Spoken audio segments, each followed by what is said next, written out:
Hey there, fellow classic comic collectors. As always, I'm Scott Harris King, and today, very exciting, I'm about to show you one of the craziest, crappiest, most offensive, downright bizarre, and just truly weird comics that should never have ever been made, and yet it was. So I want to warn you in advance that there's a bunch of highly offensive stuff in here. Um, Specifically offensive to, well, everybody unless you're an absolute nut job. But if you're Catholic in particular, it's offensive. Let's just show what I'm talking about. I'm going to be talking about this comic here. It's the Crusaders #2, The Broken Cross.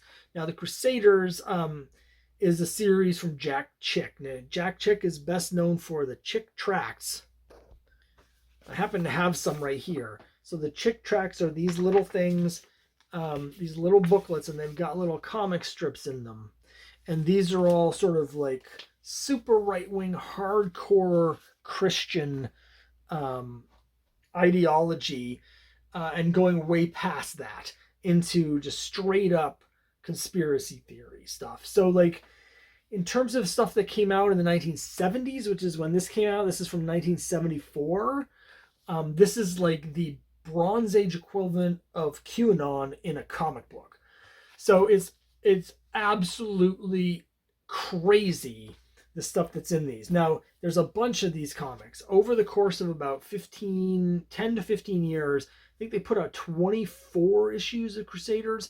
In a previous video, I showed where I found 4 of these issues at an antique store in Virginia. I've never seen any in person. I live up here in New England. I think these were sold primarily at like Christian bookstores and stuff. And while I'm sure there are some around up in this area, it was a little too wackadoodle. Like, I grew up going to a Christian school. I went to private church school my entire life, kindergarten through the end of college. We had a Christian bookstore, of course, on campus, a couple of them, actually, a couple different ones. One that was a college bookstore, but then there was one that was next to the campus that was sort of a broader community Christian bookstore. And they had some weird stuff in there, but this was a bridge too far even for them. And so I've never seen these anywhere up here. I've been informed by one of you, by Tartan Phantom, that they actually do still have these for sale on the Jack Chick website. So if somehow after I show this to you, you want to get it, you can get it.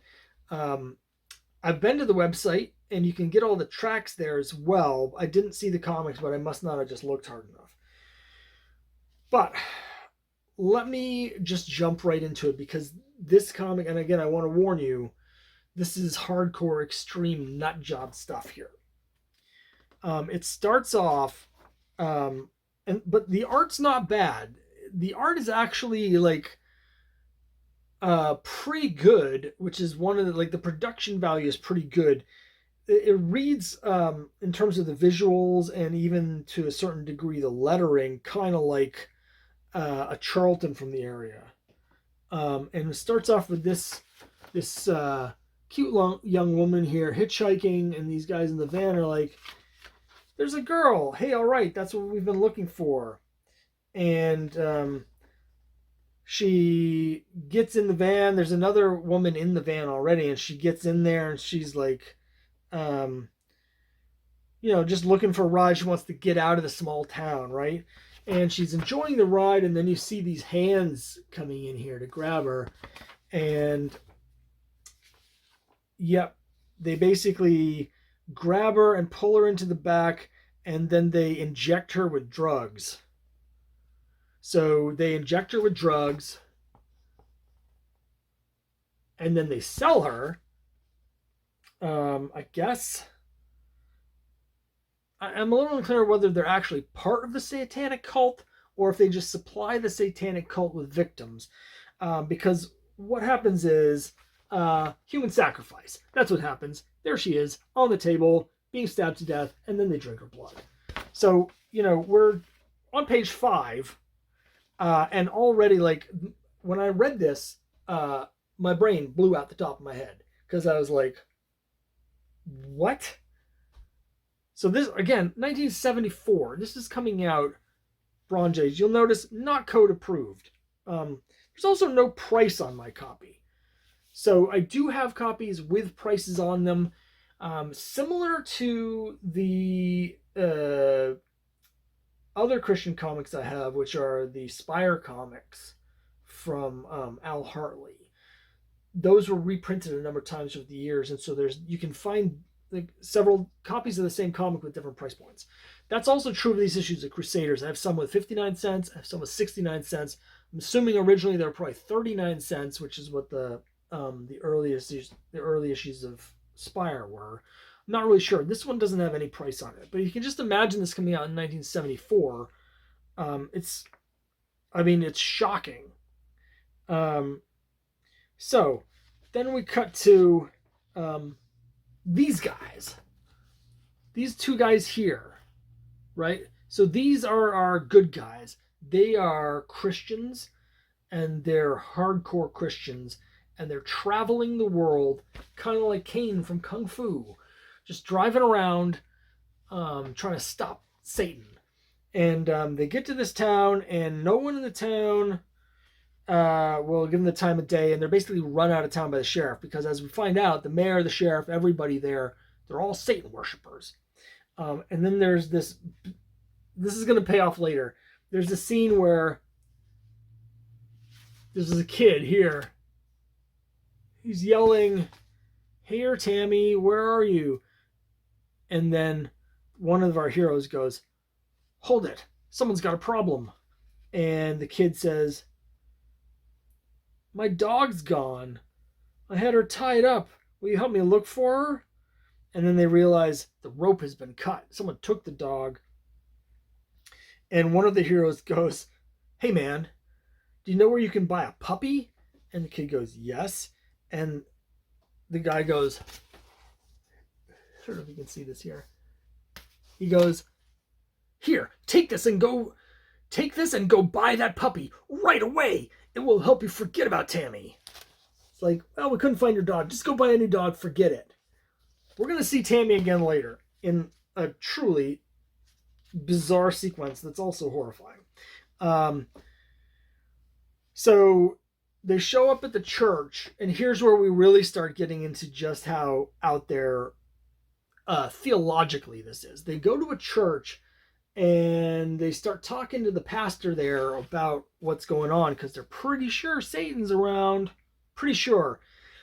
And they're basically like, the pastor's like, "You're crazy. There's no church of Satan secretly operating around town." And then, of course, they discover that he doesn't actually believe in God or the Bible or anything. He's just, even though he's a pastor, he doesn't believe in any of that stuff. And it turns out that's because he's actually part of the Church of Satan. So, and it's specifically anti-liberal dogmas, because the pastor goes, "I'm not a religious bigot like you are. I'm a very liberal pastor." And then one of them says, "Do you believe in the second coming of Jesus?" And he goes, "Blank no. Now get out." And then they're like, "Something's wrong, Jim." No kidding. "Let's go to the library." And then the pastor goes, "I'll fix them both." And then you see he's casting a spell on them, because he's actually, like all these liberal pastors, he's actually a Satan worshiper, right? So they go to the library to check out what they have on books about the occult, and there aren't any there. And then the librarian's like, "We don't have that sort of stuff here. You only find that sort of weird stuff in the city." But of course, she's in on it, because everyone in the town is a Satan worshiper.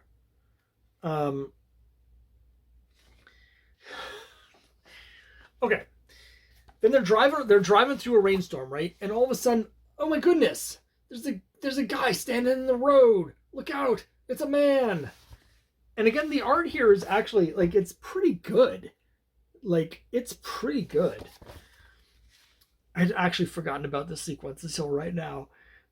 They get out, and the guy's like, "What's wrong with him? Is he stoned? Slurp. He's just in the middle of the road eating something. Come on over into the light so we can see if you're hurt. And then this guy goes, Jim, look what he's eating. It's human fingers. Chomp chomp.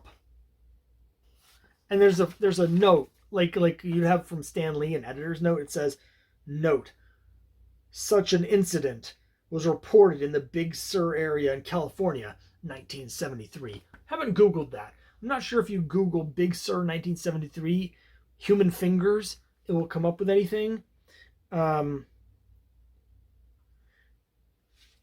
then they basically take him to they put him in the car and they take him to the local police station. And one of them goes, this is Jim, the white guy. He goes, this is Satanism in its worst stage. Let's get him to the highway patrol. And then in the thing, the guy goes, I think I have a problem.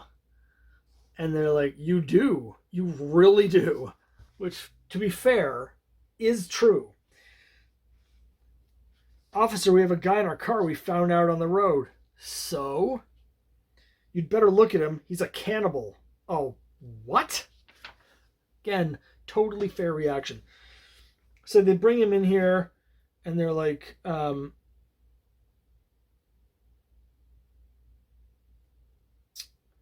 they show him the human fingers he was munching on. The police guy's like, holy crap. And so they're like, for sure, it's Satan. And the cop's like, I've suspected Satan for a while, so you're probably right. And then we get the backstory of Satan. Yes, there's a flashback showing the origin of Satan. I'm not sure why this isn't in Overstreet. I don't know why it doesn't say the broken, like Crusaders #2, origin of Satan. But here it is, origin of Satan. As interpreted by Jack Chick. And then blah, blah, blah. And it talks a lot about Nimrod, who was sacrificing children to Satan, and blah, blah, blah. The Roman Empire, Wicca. It gets into witches and Wiccans. The Illuminati. Yes. Years later, it was overshadowed. The Wiccans, it said. Years later, it was overshadowed by a group of Luciferians called the Illuminati. Its present name is Moriah, and their god is Lucifer. And the other guy's like, sure. And then things get strangely homoerotic. Now, I'm pretty confident, because one of the other issues that I read is explicitly an anti-gay tract. So I'm pretty sure this is unintentional. But the two of them are sharing a hotel room. And as this one guy, as our white guy here is explaining the backstory of Satan, our other guy is listening, and he's getting naked. And he's buff. And so this is where the art, I think, fails the comic just a little bit.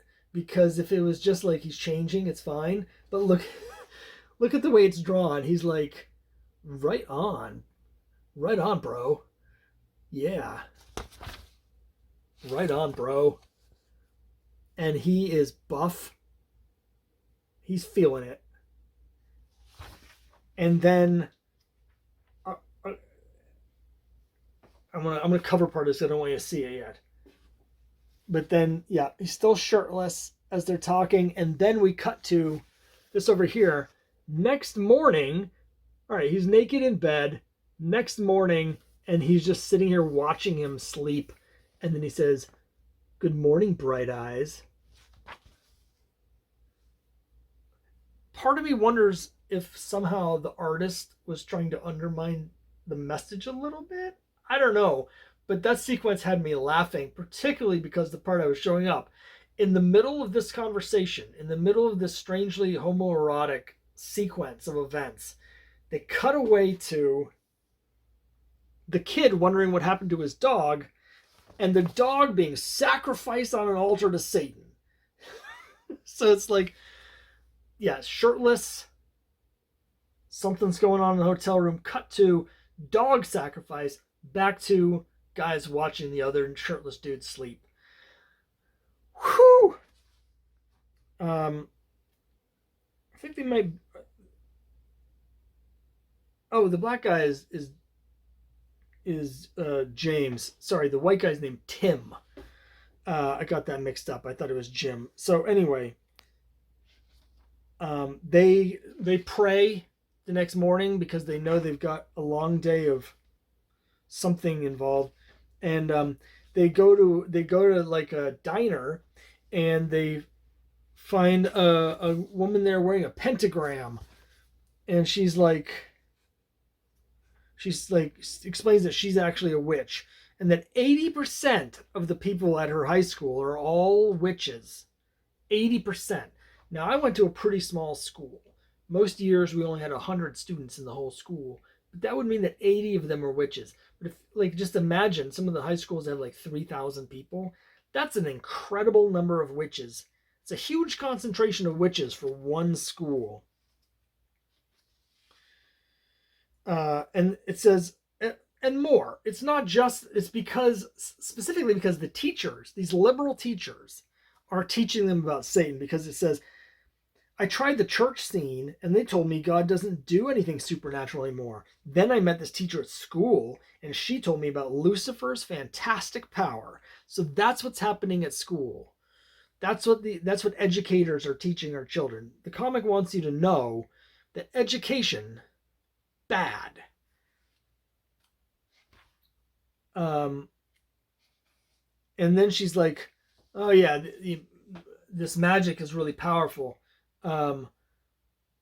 because of Satan. The only people that it doesn't work on are real Christians, because Satan's power doesn't work on real Christians. And then Tim is like, you know why that is? Because God's awesome and Satan blows. And then he explains to her how the church really works, and quotes a couple things, scriptures, and then she's like, wow, God is awesome. Screw Satan. Forget it. I'm on your side now. And then of course someone sees this happening, and they call the authorities, because they're like, someone is over there preaching about Jesus. So the whole, like, because the whole town, of course, they're all Satan worshipers, and so that's very upsetting because they're messing with the town. In fact, there's a hilarious panel where they're praying, and look at the reaction of this woman doing a double take in the background, where the kid's like, "Hey, those people aren't praying to Satan," and she's like, "Well, what?"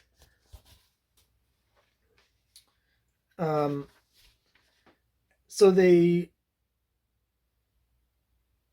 basically, they're like, they're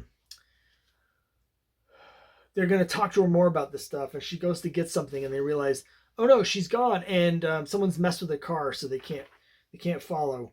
And they realize that the bad guys have driven off with the girl, and so they call the good cop that they talked to earlier, and they give him the phone number, the license plate number, and they figure out where they're going to go, and they come smashing in there just as she's about to be sacrificed naturally on an altar. And the police bust in, but not before our guy James just quotes some scripture, and it causes all of the cultists to just start vomiting violently because they can't be in the room with scripture. And then they take the Ouija board and all of the other evil stuff, and they throw it in a fire. And that's the end of this.